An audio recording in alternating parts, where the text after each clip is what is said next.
dear viewers, welcome back to another Odoo 18 tutorial by Cybrosis. Today in this video, let's talk about requesting time off in Odoo 18's time off module. To request time off in Odoo, you can create a new request either from the main time off dashboard or from the My Time Off list view. So let's see how a time off request is created.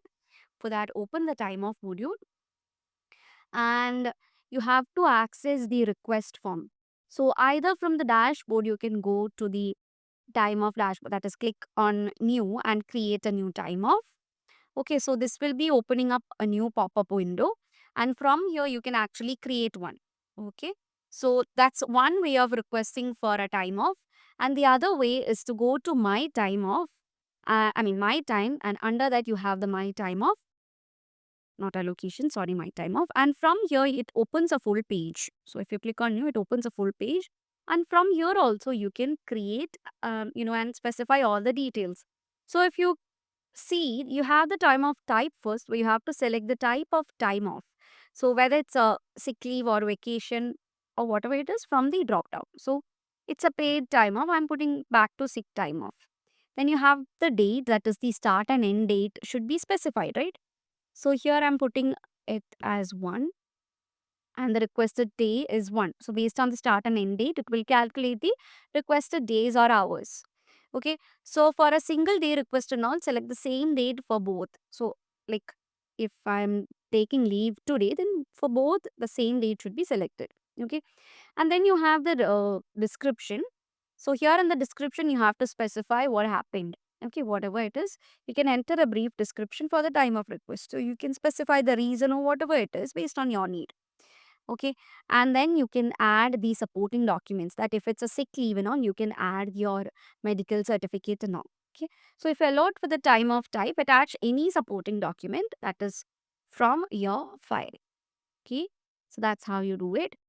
And then once you're done, you can save it.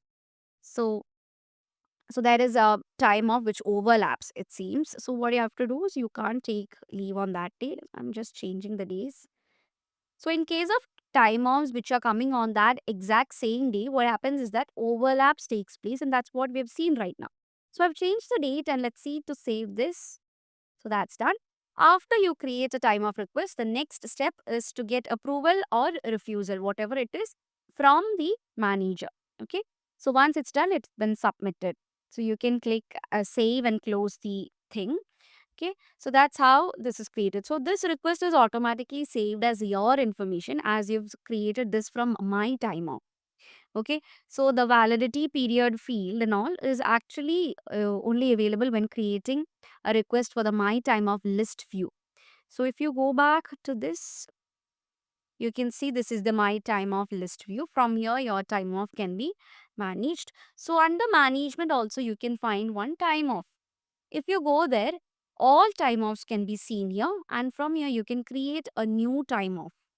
Okay, so what happens is that here you have the option to choose the employee. So by default, it will be the logged in user. But in my time of what happens is that, you are creating it for you. That means the logged in person. So they won't be asking for employee field. So here you have the employee field.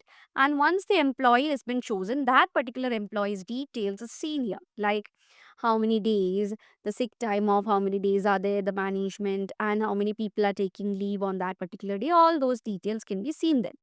So you can change the employee from here. I'm choosing Beth Evans. So he's coming under this particular department, and under that department, how many people are taking leave on which all days is senior. So that you can avoid the overlapping situation by just referring to this side. Okay. So by choosing the employee itself, that employee's company as well as the department will be auto populated. Then from here, you can choose the time of type. Okay, so the heading has come with Evans on sick time of 1 day. So the day also can be selected. So the days are already given there. You have to make sure that's not on the same day. So the day is given here, then you can specify the description, attach a file also, and then save it. So it's a very attractive feature, that is while creating a time off generally under the manager section, there the manager can take a look at the different things, which is the department and how many leaves and all are there and all such things. And after viewing this, he can make sure there is no overlapping and then approve it. Okay. So this is how simply time off requests can be created in Odoo 18's time off module. So I hope it's clear for you guys. Thank you so much for watching and see you guys in the next video.